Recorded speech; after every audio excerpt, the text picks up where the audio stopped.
সুলাইমান আলাইহিস সালাম বিবাহের বয়স হলো। এর সুলাইমান নবীজিকে যে রাজত্বের মধ্যে রাজ সিংহাসনে বসে ডাকতে বললেন, ও রাজা। রাজা ডাকতে বলে, এ মন্ত্রী, এ এমপি, এ আমার প্রজারা শোনো, আমি বিবাহ করব, তোমরা মেয়ে দেখো। জোরে জোরে চিল্লায়া বলা যাবে না মারহাবা। এ মুসলমান শোনো, উনি ঘোষণা করলেন যে মেয়েকে বিয়ে করব 4টা গুণ থাকা লাগবে। কয়টা গুণ? 4টা গুণ। 1 নাম্বার গুণ থাকবে, সামানতের খেয়ানতদারি হবে না। 2 নাম্বার, সে ব্যক্তি আমলদারি হবে। 3 নাম্বার, তার বংশটা ভালো হওয়া লাগবে। যে বংশের ভিতরে বাতিলেরা আছে, এ যুবকেরা, তোরা যারা বিয়ে করবি, খোঁজ লবি যত বড় নামাজি হোক, ওই ওহাবিদের কোন জাত যেন ঘরে না আসে। ধরে কোন ঠিক কিনা? মনে থাকবো, এরা ওই খাসলাতটা ধরতে হইব। ওই জাতির ভিতরে ঢুকা যাবে না, এই জাতিরে কোনোদিন মানুষ করা যাবে না, ঠিক কিনা?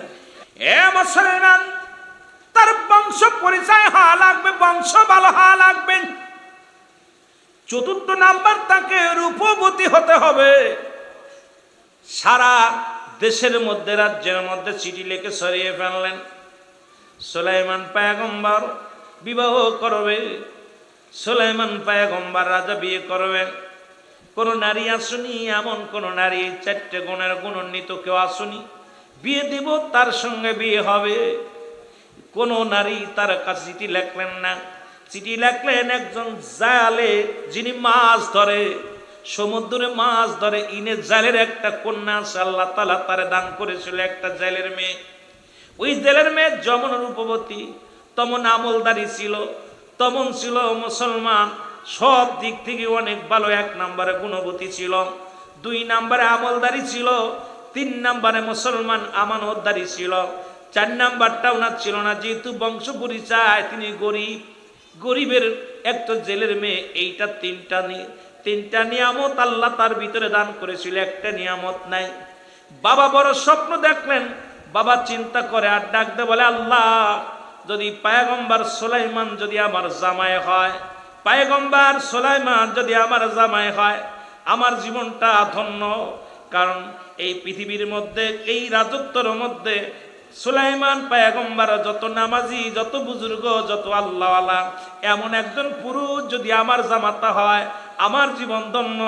উনি বাড়ি যায় ডাকতে বললেন কন্যার মেয়েকে, মেয়ের মাকে ডাকতে বলে, মেয়ের মারে, শোনো, আমার বড় শখ, আমার বড় আশা, পয়গম্বর সুলাইমান আলাইহিস সালাম বিয়ে করবে। এই বিয়ের জন্য পাত্রী দেখা শুরু করেছে। সুন্দর পাত্রী লাগবে। 4টা শর্ত দিছে। আমার কন্যার তো 3টা গুণ আছে, একটা আমার কন্যার ভিতরে নাই। এই 3টা গুণের মধ্যে 1 নাম্বার, অত্র রাজ্যের মধ্যে আমার মেয়ের মতো এত আমানতদারি মেয়ে আর পৃথিবীর মধ্যে নাই। আমার মা বোনের আজকে আমানত নিয়ে নষ্ট করো।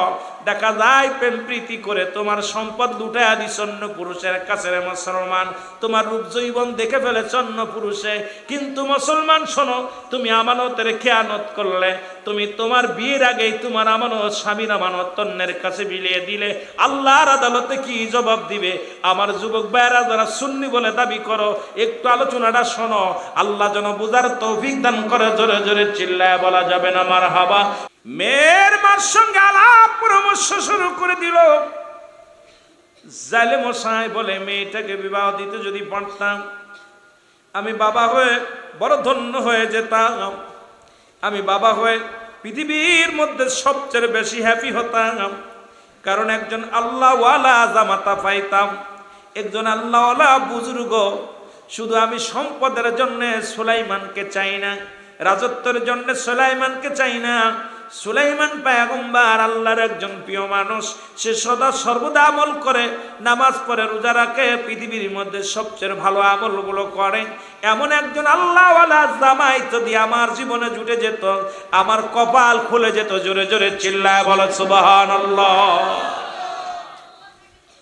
এ ভাইরা আমার, বন্ধুরা, ভিতর থেকে মেয়েটা সব কথা শুনতে পারলেন। বাবা মায়ের কথা শুনিয়া জায়নামাজের মধ্যে বসে বসে মেয়েটাও বলে পরওয়ারদিগার আলম, আমার ভিতরে তুমি 3টা গুণ দিয়েছো। 1 নাম্বার সৌন্দর্য, 2 নাম্বার তুমি আমার আমানতদারি, আমার আমানত নষ্ট হয় নাই। পৃথিবীর কোনো পুরুষ আমার চেহারা দেখে নাই, পৃথিবীর কোনো বেগানা পুরুষ আমার চেহারা দেখতে পারে নাই।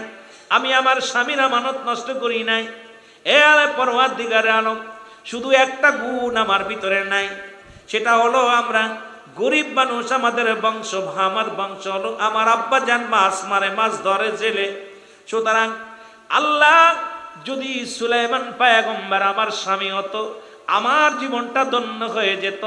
আমি পৃথিবীর মধ্যে আমি বিবি হিসেবে সুলাইমান নবীরে যদি একবার পাইতাম, আমার পৃথিবীর মধ্যে আর কোনো পা নাই, চা নাই, পৃথিবীর কোনো ধন সম্পদ চাই না, বাড়ি চাই না, গাড়ি চাই না। এমন একজন বুজুর্গওয়ালা আল্লাহওয়ালার স্ত্রী যদি হতে পারতাম, আমার জীবনটা ধন্য হয়ে যেত। জোরে জোরে চিল্লা বলা যাবে না সুবহানাল্লাহ। সুলাইমান পয়গম্বরের কাছে চিঠি লিখলেন। চিঠিখানা শত শত মানুষ বীর পয়গম নিয়ে গিয়েছিল, কোনো চিঠি আসে নাই। সুলাইমান নবীর মুখটা বড় মলিন। সুলাইমান ডাকতে বলে, সুলাইমান পয়গম্বর সুলাইমান ডাকতে বলে, হে মন্ত্রী, হে পেশাব, তোমরা কি কোনো নারীর সন্ধান পেলে না? এই 4 গুণে গুণান্বিত কোনো নারী আমার রাজ্যের মধ্যে নাই, আমার মহল্লার মধ্যে নাই। বলে, হুজুর একটাও পত্র পায় না, একটাও চিঠি পায় নাই। তবে একটা চিঠি পেয়েছি, যদি আপনার সামনে অভয় দেন তাহলে বলতে পারবো। সুলাইমান পয়গম্বর বললেন, কি সেই অভয়, তুমি কি চাও বলো। বলে, হুজুর এই রাজ্যের মধ্যে কোনো মেয়েই তো বিয়ের জন্য রাজি হয় নাই, আপনার কাছে চিঠি লেখে নাই, একটা পত্র আইছে, 3টা গুণ তার মধ্যে আছে, একটা গুণ তার মধ্যে নাই। সেই গুণটা হলো, বলে কি সেই গুণ বলো। বলে, সেই গুণটা হলো সে কোনো ধনাঢ্য ব্যক্তির মেয়ে নয়, কোনো বংশগত মানুষ বংশের মেয়ে নয়, সে একজন জালে মাছ ধরে, সেই জালের মেয়ে আপনাকে বিয়ে করার জন্য প্রস্তাব দিছে, চিঠি পাঠাইছে। এই চিঠিখানা মুসলমান গভীর মনোযোগ পয়গম্বর সুলাইমানের হাতে উনি ডাক দিয়ে বলেন, দেখি দি চিঠিখানা। এই চিঠিখানা হাতের মধ্যে নিয়ে মুসলমান পয়গম্বর সুলাইমান টান দিয়ে ছিঁড়ে ফেলে দিয়ে বললেন, তোমরা কি অফার নিয়ে আসছো আমার জন্য? রাজ্যে আমি অর্ধ রাজ্যের মালিক, আল্লাহ আমারে বানায় দিছে, এই পৃথিবীর মধ্যে বড় বাদশাহী, আর আমি একজন জেলের মেয়ে বিয়ে করবো। ভিতরে একটা অহংকার ঢুকে গেছে, রেওয়া ঢুকে গেছে। মুসলমান গভীর মনোযোগ, সঙ্গে সঙ্গে ওই পত্রখানা ছিঁড়ে ফেলেছে। আমার আল্লাহ তাআলা সুলাইমানের উপরে বড় গুসা হয়ে গেছে। জোরে জোরে চিল্লা বলা যাবে না আল্লাহু আকবার। আমার ভাইরা, আমার বন্ধুরা, চিঠিখানা যখন ছিঁড়ে ফেললো, পত্রখানা যখন ছিঁড়ে ফেললো, কয়েকদিন যাইতে যাইতে রাজদরবারে বিশাল একটা অনুষ্ঠান। ওই রাজদরবারের প্রধান অতিথি হলো সুলাইমান পয়গম্বর। আর দুষ্ট জিন সবসময় মুসলমানদের ভালো চায় না। ও মুসলমান, ভালো মানুষের ভালো মঙ্গল, খারাপ মানুষ খারাপ, জিন জাতিও চায় না। মুসলমান শুনে নেন, অসংখ্য জিন বশ করে রাখতেন সুলাইমান পয়গম্বর। পয়গম্বর সুলাইমান ওই রাজ্যে ছিল একজন দুষ্ট জিন। সুলাইমানের জরুরাত, দুনিয়ার জরুরাতের জন্য উনি বললেন, রাজসভা শুরু হয়ে গেলেন। উনি বললেন, আমি একটু জরুরাতে কাজে যাই, 2 নম্বরে আমি একটু বাইরে যাব, এখান থেকে সুযোগ করবো। এটার সুযোগটা পাইলেন দুষ্ট জিন। যখন দেখলেন সুলাইমান পয়গম্বর কাজে গিয়েছেন, জরুরাত কাজে গিয়েছে, এই ফাঁকে সুলাইমানের সুরত ধরে রাজসিংহাসনে যায়, সঙ্গে সঙ্গে বললেন, মুসলমান আর রাজসিংহাসন থেকে যখন বাইরে গেছে, ওনার হাতে ছিল একটা মজাদার আংটি। এই আংটিখানা সুলাইমান পয়গম্বর রেখে গেছেন মন্ত্রীর কাছে। মন্ত্রী যখন এই আংটিখানা ধরেছিলেন, এসেই দুষ্ট জিন বলে, তাড়াতাড়ি আংটিটা দাও। আংটি হাতের মধ্যে নিয়ে এই সিংহাসনের মধ্যে বসে গেছে সুলাইমান পয়গম্বরের সুরত দইরা, আর ধরে বলতেছেন, শোনো রাজ্যের সব মানুষ শোনো, এই রাজ্যের মধ্যে একটা দুষ্ট মানুষ প্রবেশ করেছে। সে এই রাজ্যের মধ্যে ঢুকে রাজদরবারে আসবে, এসে সে নিজেই সুলাইমান বলে দাবি করবে। এই দাবি করার পর সে নিজেই বলবে, আমি সুলাইমান, এই কথা বলে দাবি করবে। তোমাদের কাছে আমার একটা দাবি, এই লোকটা যখন ভিতরে প্রবেশ করবে তাকে তোমরা বিচার করবে, তার বিচারে আওতায় আনবে, তাকে খবরদার ঢুকতে দিবা না। কারণ এই লোকটা কিন্তু সুলাইমান পয়গম্বর বলে দাবি করবে, খবরদার তারে কিন্তু মেনে নিবা না। জোরে জোরে চিল্লায় বলা যাবে না আল্লাহু আকবার। যে কথা সেই কাজ মুসলমান শোনো। পয়গম্বর সুলাইমান কি করলেন?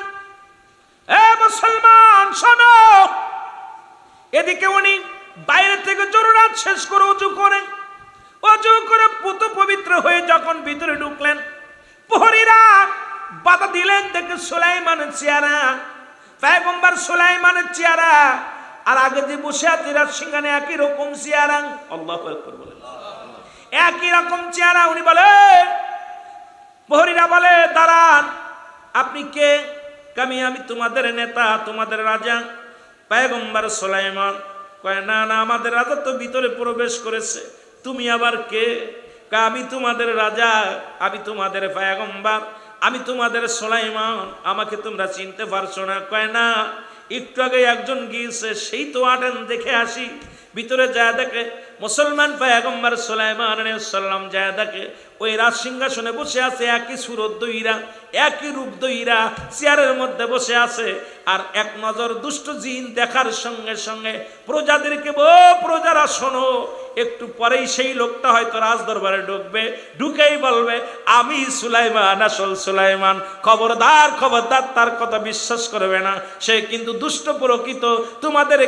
তোমাদেরকে ক্ষতি করার জন্য এই মহল্লার মধ্যে, সমাজের মধ্যে তিনি আবির্ভাব হয়েছে, তাকে তোমরা হেঁটাও। জোরে জোরে চিল্লায় বলো আল্লাহু আকবার। সুলাইমান পয়গম্বর যা বলে, প্রজারা এটি তো আমি, তোমরা কাকে বসাইছ? এ মুসলমান শুনে নাও, আর আল্লাহ তাআলা যে মুজিজার আংটিখানা দিয়েছিল, এই আংটি যার কাছে থাকতো সারা পৃথিবীর মানুষ তার দিকে ঝুঁকে যেত। সুবহানাল্লাহ বলেন না? পশু পাখি কীট পতঙ্গ এমনকি প্রজারা সবাই তার অনুগত হয়ে যেত। দুষ্ট জিনের হাতে আংটিখানা। সুলাইমান পয়গম্বর দাঁড়ায় রইলেন, প্রজারা তারে ধরলেন, ধরে আঘাত, তাকে মারলেন, অনেক আঘাত করলেন, মারলেন। মার খায়া সুলাইমান পয়গম্বর পড়ে রইলেন, বেহুশ হয়ে গেলেন। ওনাকে ধরে নিয়ে জঙ্গলের পাশে ছুঁড়ে ফেলে দিয়ে আসলেন। সুলাইমান পয়গম্বর পড়ে আছে, রাজ্য চালাইতেছে দুষ্ট জেনে। প্রজারা খুব অনাহারে অনেক কষ্টের মধ্যে জীবন যাপন করতে লাগলেন। আর ওদিকে আসল সুলাইমান রাস্তার ধারে পড়ে আছে। ওই রাস্তা ধরা যাইলে দেখে সুলাইমান, ও মুসলমান, ওই ব্যক্তি পড়ে আছে, যায় দেখো রক্ত মাখা, মাথার মধ্যে আঘাত, গায়ের মধ্যে আঘাত, রক্ত মাখা অবস্থায় পড়ে আছে রাস্তার ধারে। ওনাকে যে তুলে উঠাইলেন, উঠানোর পর বলতেছে, বাবাজি আপনার কি হয়েছে? আপনি কোনো দুর্ঘটনা ঘটেছে কি বলেন? কয় না, আমার কিচ্ছু হয় নাই। রক্ত মুছে কি করলেন? কয় কোথায় বাড়ি? কোনো বাড়ির পরিচয় দেয় না। কোন রাজ্যের মানুষ, কোন জায়গা বাড়ি, কোনো পরিচয় দেয় না। জালে কি করলেন? নিজের হাতে করে নিয়ে, সাথে করে নিয়ে ওনার বাড়িতে নিয়ে চলে গেলেন। যায় ওনাকে সেবা যত্ন করতে লাগলেন। সেবা যত্ন করার পর মুসলমান শুনে নেন, যেদিনই জালে ওই বাড়িতে সুলাইমান পয়গম্বরকে নিয়ে গেছে, ওই দিন সমুদ্রে যায় অনেক মাছ, নদীতে যায় অনেক মাছ পেয়েছে, অনেক পরিমাণ মাছ পেয়েছে, লাভবান হয়েছে, মাছ শিকার করেছে। চিন্তা করে যুবকটাকে বাড়ি আনলাম, বাড়ি আনার পর প্রচুর পরিমাণ মাছ আমার জালে পড়েছে। এই যুবকটা একটা ভাগ্যবান যুবক, এই যুবককে ছাড়া করা যাবে না, যুবকটাকে রাখবো। আর প্রতিদিন বেশি বেশি করে মাছ জালে পড়তে লাগলো। জোরে জোরে চিল্লায়া বলা যাবে না সুবহানাল্লাহ। এ মুসলমান গভীর মনোযোগ। জালে বলেন, যুবক রে, বাবা যুবক, মনে কিছু না করলে একটা কথা বলি। বলে কি? আমার একটা লোকের প্রয়োজন, বিপুল পরিমাণ মাছ ধরতে পাই আমি জানি। আগেতে যে মাছ পেতাম তার অনেক গুণ বেশি পাই। আমার একটা লোকের প্রয়োজন। তুমি যুবক মানুষ, যদি কিছু মনে না করো, আমি তোমাকে নদীতে নিয়ে যেতে চাই। যদি আমার সামনে আমার সাথে যেতে চাও তাহলে তোমাকে নিয়ে যেতে চাই। যুবক বলে, জি আমি যাব, আমাকে নিয়ে চলেন। যুবককে নিয়ে গেলেন। যা পর ও মুসলমান গভীর মনোযোগ, ওদিন এত পরিমাণ মাছ পেয়েছে, অন্য দিনের তুলনায় দ্বিগুণ মাছ ওদিন জালে ধরা পড়েছে।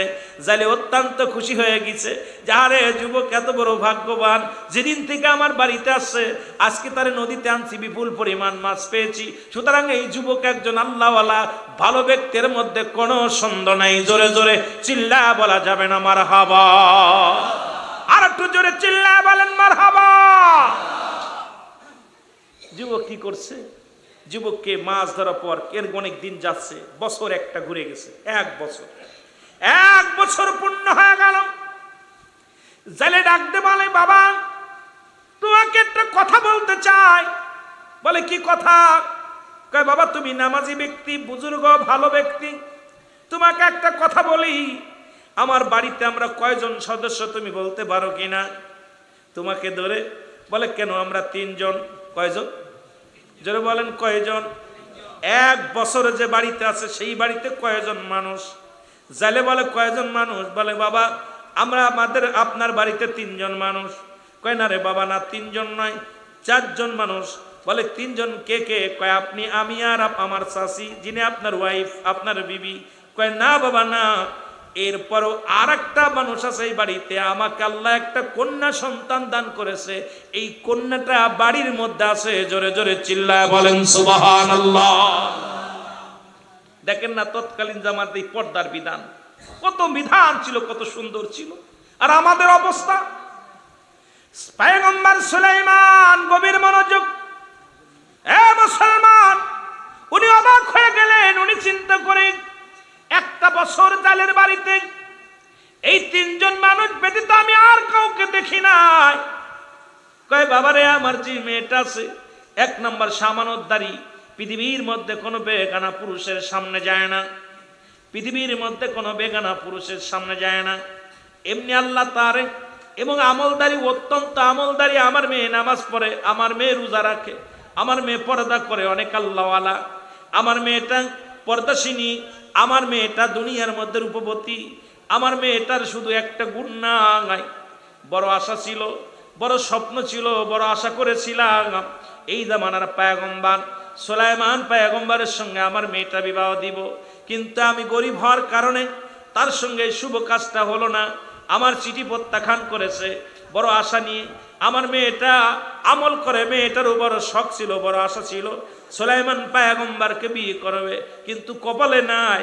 বাবা যদি মনে কিছু না করো, আমার ওই সতী সাথী নারী আমানতদারি মেয়েটাকে যদি তুমি মনে না কিছু না করো, আমার কন্যার সঙ্গে তোমার বিয়ে দিতে চাই। যদি তুমি রাজি হও তাহলে বাবা আমার কন্যার সঙ্গে তোমার বিয়ে দিব, যদি রাজি থাকো বিয়ে পড়ায়া দিব। জোরে জোরে বলেন সুবহানাল্লাহ। সুলাইমান পয়গম্বর চিন্তা করে বিয়ে তো করাই লাগবে, রাজ্য তো গেছে, সবই তো চলে গেছে, বিয়ে শাদী তো করাই লাগবে। তো যেহেতু গুণবতী, আমানতদারি, আমলদারি, যদিও বংশ জেলের বংশ, এ মুসলমান, তারপরেও যেহেতু আল্লাহওয়ালা বিয়ে করবো, উনি রাজি হয়ে গেলেন, বিয়ে রাজি হয়ে গেলেন। সুবহানাল্লাহ বলেন না আর একটু জোরে।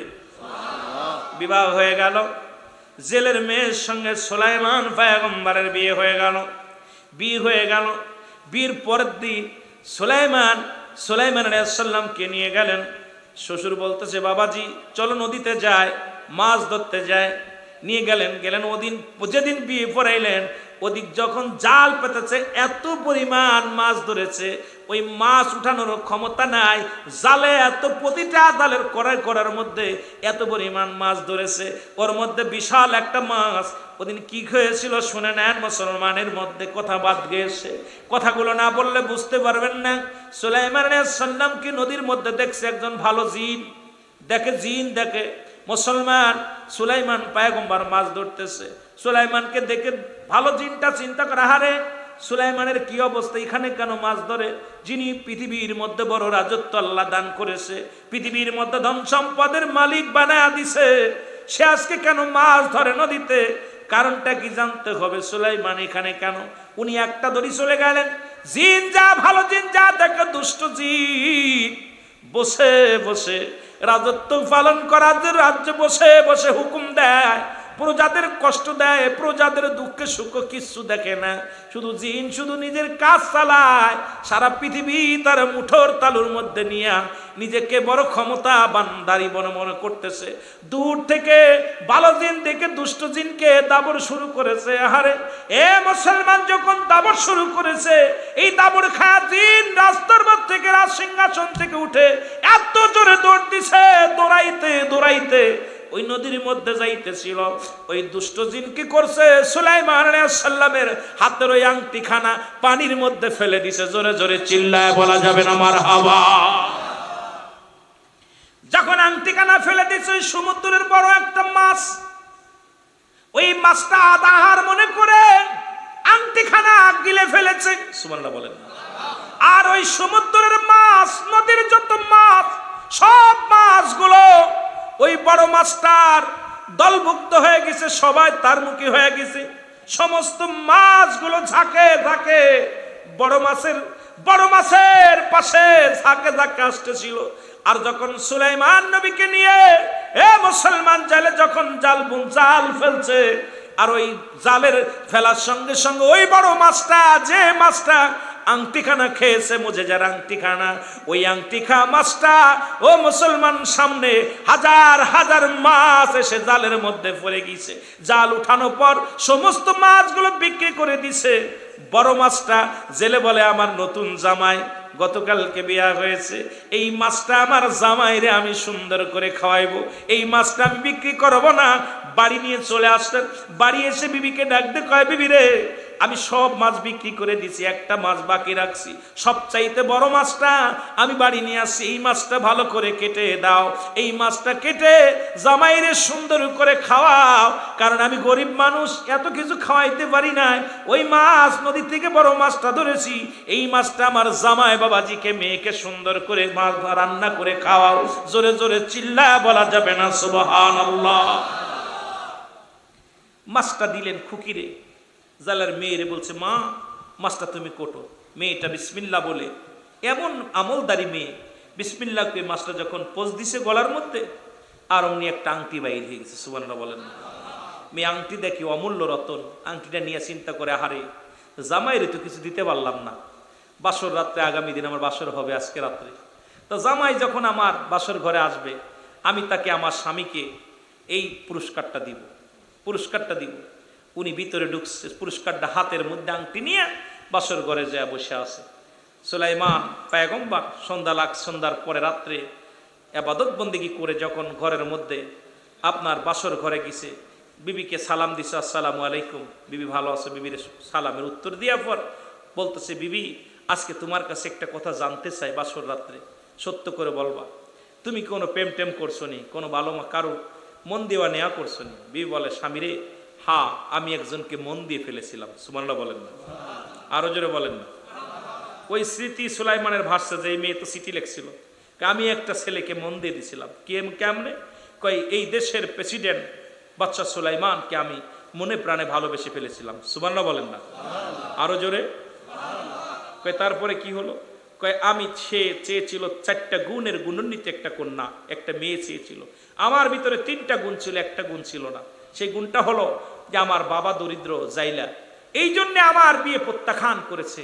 আমি পৃথিবীর মধ্যে বড় চাইছিলাম জীবন আর বিয়ে করব না, যেহেতু আমার আব্বা মা আপনার সঙ্গে বিয়ে দিছে, আপনি আমার সুলাইমান, আজ থেকে আপনাকে নিয়ে আমার জীবন চলবে। জোরে বলেন না সুবহানাল্লাহ, আর একটু জোরে।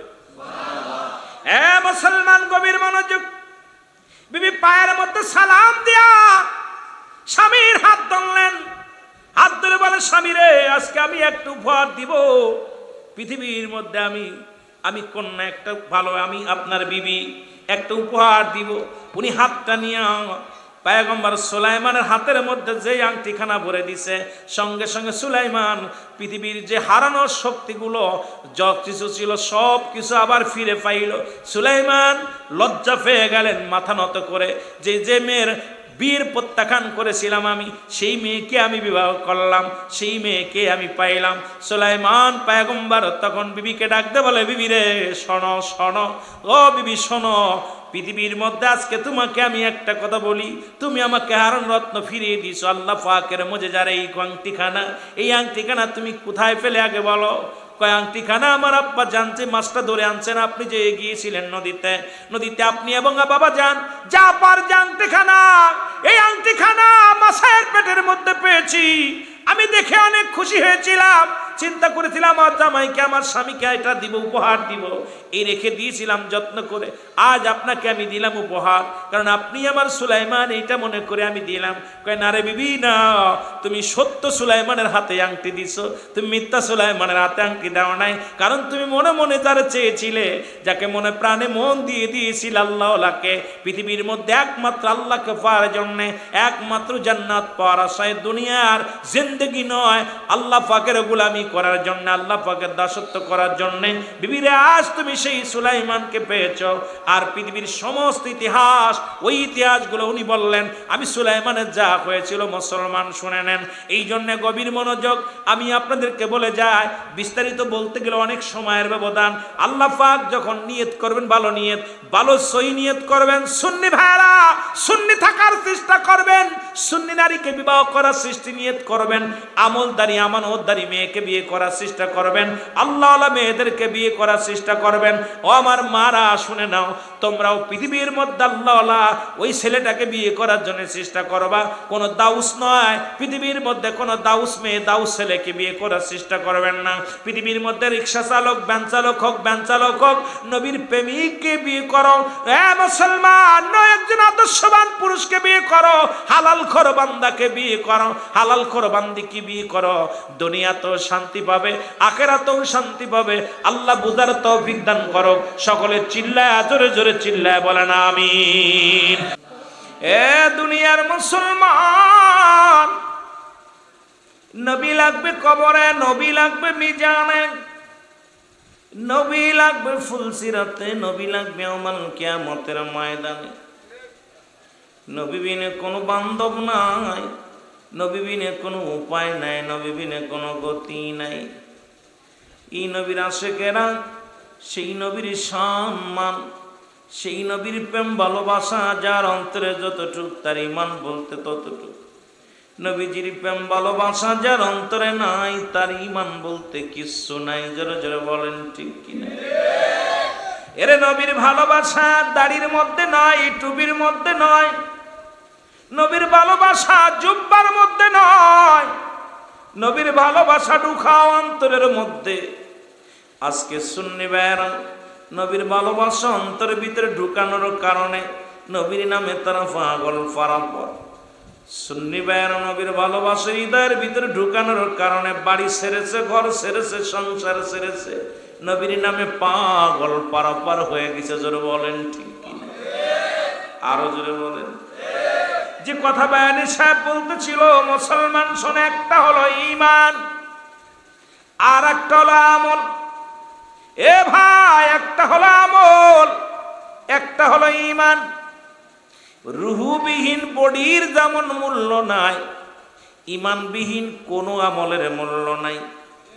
রুহুবিহীন বডি যেমন এই পৃথিবীর মধ্যে মানব দেহের অমূল্য সম্পদের নাম হলো ঈমান, আর ব্যক্তির জীবনের অমূল্য সম্পদের নাম হলো মুসলমান রুহু। এই মুসলমান শুনে নেন, ব্যক্তির জীবনের অমূল্য সম্পদের নাম রুহু। এর সব জায়গা হাত আছে, পা আছে, চোখ আছে, সব কিছু ঠিক আছে, রুহুটা নাই। এই বডির কোনো দাম নাই, ঠিক কিনা? আছে না মিছে? সব ঠিক আছে, অঙ্গ প্রত্যঙ্গ সব ঠিক আছে মুসলমান, শুধু রুহু জিনিসটা নাই। এই বডির কোনো মূল্য নাই। কিন্তু পাওয়া না থাকলেও চলবে, হাত না থাকলেও চলবে। কত মানুষের হাত নাই, কত মানুষের চোখ নাই, কত মানুষের কান নাই, কত মানুষের একটা হাত নাই, পা নাই, মুসলমান একটা অঙ্গহীন। মুসলমান তবু রুহু থাকার কারণে ওই ব্যক্তি জিন্দা, ওই বডির দাম আছে। মুসলমান ঈমানবিহীন কোনো আমলের মূল্য নাই। এখন আজকে আমাদের সমাজে ঈমান আছে, আমল নাই। ঈমানটার আগে বুঝতে হবে, যেটা বায়ানী ভাই বোঝাইতেছিল, মুসলমান শুনে নাও, গভীর মনোযোগ। ঈমান, নামাজ পড়েছেন এটার নাম আমল, রোজা রাখছেন এটার নাম আমল, পাগড়ি বাঁধছেন এটার নাম আমল, হজ করেছেন এটার নাম আমল, যাকাত দিছেন এটার নাম আমল, পৃথিবীর মধ্যে আমল করেছেন কিন্তু ঈমান নাই। ঈমানটা হলো নবী মুহাম্মদুর রাসূলুল্লাহ সাল্লাল্লাহু আলাইহি ওয়াসাল্লাম। যার ভিতরে নবী নাই ওই ব্যক্তির আমলের কোনো দাম নাই। জোরে জোরে বলেন ঠিক কিনা? আর ইসলাম যার উপরে আসছে, নারায়ে তাকবীর দিলি আল্লাহু আকবার, নারায়ে তাকবীর বলা, দিন ইসলাম যারা বললা, দিন ইসলাম বলে তাকবীর দিয়ে ফাটাইতেছো তোমরা। ইসলামটা কার উপরে আসছে? কার উপরে? তো সেই নারায়ে রিসালাত বলতে তোমার কষ্ট কি? আগে নারায়ে রিসালাত চেনো, তারপরে নারায়ে তাকবীর দাও, তারপরে দিন ইসলাম বলো। দিন ইসলাম বলার আগে দরকার ছিল নারায়ে রিসালাত বলার, যেটা সুন্নিরা বলে তোমরা বলো না। জোরে বলেন ঠিক কিনা? কথা বোঝেন আমার? আগে বলতে হবে নারায়ে, তারপরে তো বলতে হবে দিন ইসলাম। দিন ইসলাম বলার আগে আমরা আপনাদেরকে অনুরোধ করব, যারা দিন ইসলামের পক্ষে, আপনারা দিন ইসলাম বলার আগে নারায়ে রিসালাত বলতে হবে। নবী যদি না থাকতো কিসের ইসলাম? ইসলাম চিনাইলো যিনি, ইসলাম যার উপর আসলো তাকে আগে চিনার দরকার আছে কিনা? আর একটু জোরে বলেন আছে কিনা? যার ওসিলায় মিষ্টি খাও, মোল্লা চেনো না, মোল্লা চেনো না। আগে মোল্লা না চিনা এই দুনিয়ার মধ্যে ইবাদত বন্দেগী কইরা শান্তি পাবা না। শান্তি পাইতে হলে মদিনায় দৌড়াও। জোরে বলেন ঠিক কিনা? ও মদিনার মাটি রে, তুই যে বড় খাঁটি রে, বলো ও মদিনার মাটি রে, তুই যে বড়, তোর বুকেতে শুয়ে আছে আমার নবী মুস্তাফায়ে, বলেন তোর বুকেতে শুয়ে আছে নবী মুস্তাফা। ওরে যার সুয়াতে ধন্য হইল সোনার মদিনা, হারে যার সুয়াতে ধন্য হলো ও মদিনার মাটি রে, তুই যে বড় খাঁটি রে, বলো তো মদিনার মাটি রে, তুই যে বড়, তোর বুকেতে শুয়ে আছে আমার নবী মুস্তাফা। সুবহানাল্লাহ বলেন না? জায়গার দাম বাড়ছে ব্যক্তির কারণে, জায়গার দাম বাড়ছে ব্যক্তির কারণে, ইসলামের দাম বাড়ছে নবী। নবী চিনিস না কিসের ইসলাম? কথা কই না? নবী চিনিস না কিসের ইসলাম? আমার নবী চিনতে হবে আগে, তারপরে চিনতে হবে ইসলাম। ইসলাম চিনার আগে নবী চিনতে হবে, নবী চিনে ইসলাম চিনতে হবে, তাহলে চিনা যাবে। এই জন্য নবীর দাম, নবীর শান, নবীর মান। এই জন্য সুন্নিরা নবীর জন্য পাগল। আমাদেরকে কয় বেদাতি। কি বললো কিচ্ছু যায় আসে না। নবীর ভালোবাসার কারণে বেদাতি হইতে পারি, ঘর ছাড়তে পারি, বাড়ি ছাড়তে পারি, সংসার ছাড়তে পারি, এমনকি মৃত্যুকে হাসি মুখে বরণ করে নিতে পারি, তবে নবী ছাড়তে রাজি নেই। কথা বলেননি? নবী ছাড়তে রাজি নাই। জোরে বলেন ঠিক কিনা? রাজি আছেন তো? রাজি আছেন? তাহলে আগে লাগবে কে? এবার কয় মুসলমান আবার একদল কয় নবী মারা গেছে, ওফাতে খায়রুল লাকুম, নবী কয় নবী ইন্তেকাল করছে। এ মুসলমান শুনে নাও, দিলের কান্ডা লাগা শোনো। নবী কয় উম্মতিরা শোনো, এই দুনিয়া থেকে বিদায় নিলাম এটা উম্মতের কল্যাণের জন্য। নবী দুনিয়াতে আসছে নবী উম্মতের কল্যাণের জন্য, আবার দুনিয়া থেকে বিদায় নিছে নবী উম্মতের কল্যাণের জন্য। নবী কয় উম্মতিরা রে, এই দুনিয়া থেকে বিদায় নেওয়াটা আমার উম্মতের জন্য, তোমাদের জন্য। কোন উম্মত পৃথিবীর মধ্যে যদি কোনো ভালো কর্ম করে, আমি নবীর সঙ্গে সঙ্গে আল্লাহর দরবারে প্রশংসা করি উম্মতের হইয়া। আল্লাহ চট্টগ্রামের জমিনের অমুক ব্যক্তি তমুক ব্যক্তি জান্নাতের বাগান সাজাইয়া, ওই জান্নাতের ভিতরে দুরূদ পড়েছে, মিলাদ পড়েছে, কিয়াম করেছে, দোয়া করেছে, কোরআন তেলাওয়াত করেছে, ভালো কর্ম করলে, নামাজ পড়েছে, রোজা করেছে, জিকির করেছে, সঙ্গে সঙ্গে আল্লাহর দরবারে প্রশংসা করে আমার নবী। আরে আমার নবী ডাকতে কয় মুসলমান, মামায়াতি খায়রুল লাকুম, নবী কয় উম্মতিরা শোনো, নবী কয় উম্মতিরা গো, যদি পৃথিবীর মধ্যে কোন উম্মত গুনাহের কাজ করে, সঙ্গে সঙ্গে আমি নবী আমি আল্লাহর দরবারে ইস্তেগফার করি আর বলি, আল্লাহ অমুক গ্রামে অমুক ব্যক্তি গুনাহ করেছে, তুমি তারে মাফ করে দাও। সুতরাং এমন নবী কয়জন পৃথিবীর মধ্যে পাবি? এমন নবী নসিব গুণে ভাগ্য গুণে একজনকেই পেয়েছি রে মুসলমান। কি কান্দে কার জন্য এই পৃথিবীর মধ্যে থেকে কানলেন নবী? পৃথিবীর মধ্যে সে কানলেন উম্মতের মায়ায়। পৃথিবী থেকে বিদায় নিয়ে শুয়ে আছে উম্মতের মায়ায় কান্দে। জোরে জোরে চিল্লায়া বলা যাবে না মারহাবা। এই বাতিলদের আমরা বুঝাইতে পারি না। এই বাতিলেরা শোন, কারণ আমার নবী কয় আমি ওফাত হয়েছে, আমি ইন্তেকাল করেছি, বিদায় নিছি, এটা আমার উম্মতের কল্যাণের জন্য। যদি কল্যাণ না থাকতো আমি নবী বিদায় নিতাম না। কারণ এপারে উম্মতিদের শান্তির জন্য এসেছি, ওপারেও শান্তির জন্য আমি ঘুমায় গেছি। কারণ ওখানে আমার উম্মতিদেরকে আমি নিয়ে যাব জান্নাতে। জোরে বলা যাবে না মারহাবা? আরো জোরে বলেন না মারহাবা। আরে এমন নবীর প্রশংসা করলে ভালো লাগে কি লাগে না? কথা বলেন, লাগে কি লাগে না? আহা বুকারাম, এই বুকাদেরকে কি খায়া কিতাব পড়ছে, কি খায়া কোরআন পড়ছে, হাদিস পড়ছে, বুঝি আসে না, বড় কষ্ট লাগে। নবীজি বলতেছেন আমি আমার উম্মতরা যখন গুনাহের কাজ করে আমি আল্লাহর দরবারে ইস্তেগফার করি, উম্মতের উপরে আল্লাহ অন্যায় করে ছেলে মাফসায় বাবায়, অন্যায় করে গ্রামের ছেলে মাফসায় চেয়ারম্যান মেম্বার যায়, আমি অন্যায় করি, আমার নবী ক্ষমা চায় আল্লাহর কাছে। এই পৃথিবীর মধ্যে এমন নবী ভাগ্য গুণে নসিব গুণে একজন পেয়েছি। জোরে বলেন ঠিক কিনা? আরো জোরে বলেন ঠিক কিনা? ওরে মানব বেশে কে আইলো রে, কে আইলো ওই মদিনায়, বলো মানব বেশে। এর সদাই নবী কান্তেন বসে উম্মতের বেদনায়। মানব বেশে কে আইলো রে, কে আইলো ওই মদিনায়, মানব বেশে মায়া মেনার কোলে নবী সিজদায় কান্দে উম্মতি। মায়া মেনার কোলে নবী কান্দেন নবী ইয়া উম্মতি। শিশু নবী কাঁদছেন সেদিন, শিশু নবী কাঁদছেন সেদিন উম্মতের বেদনায়। মানব বেশে কে আইলো রে, কে আইলো ওই মদিনায়, বলো মানব।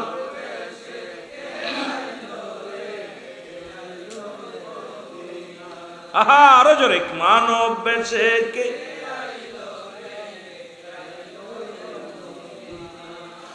এর জান্নাতের আশায় নবী ফুরিয়াত করে নাই একদিন। কাঞ্চন সদাই উম্মতের মায়ায়, কাঞ্চন সদাই উম্মতের মায়ায়, উম্মত না যাই জন দোজকে হায়। মানব বেশে কে আইলো রে, কে আইলো ওই মদিনায়, মানব।